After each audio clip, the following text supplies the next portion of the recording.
Welcome to Tossing Grenades at Windmills.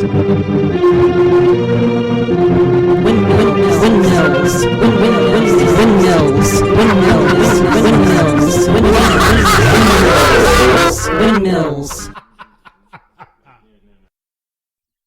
Eating the Seed Corn by T.C. Ricks.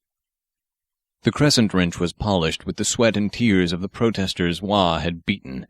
He had not done this lightly. His family needed to eat. His grandfather needed medicine. Who were they to accuse him of being an agent of tyranny? His father had protested the British when they had left the democratic government in place that the mainland was now so ruthlessly exploiting. His grandfather had been one of the earliest architects of the movement for democracy, but the business community had remembered the Shu family's leanings when the British had been in power, and slowly business had tapered to nothing. The family had fallen from grace.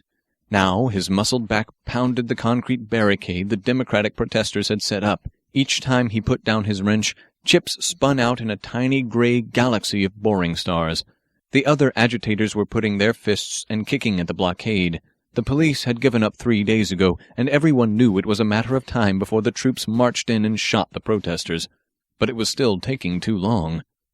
So, Wah was doing their work for them. Yes, democracy was important. Yes, freedom was important. Freedom would not feed his family. He saw one naive and desperate young woman interpose herself between his wrench and the concrete block which was toppling back and forth from all the bodies pressing against it. Wah brought down his wrench.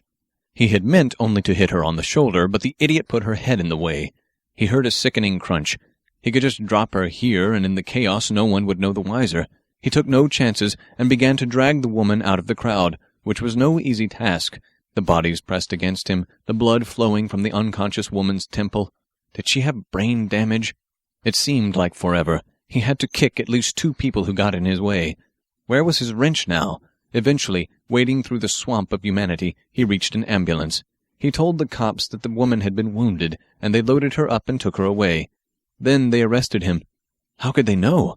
But then he realized when he looked around at the protesters in the van with him, haggard faces with eyes all puffed up from pepper spray. These were the democratic idiots. Wah couldn't help but laugh at the irony. The universe was cruel and strange. This has been the Tossing Grenades at Windmills podcast. I'm Thomas Ricks. Music by Melanie Ricks. Voices by Skip Huffman and Josie Bergen-Lawson. To fight the forces of evil!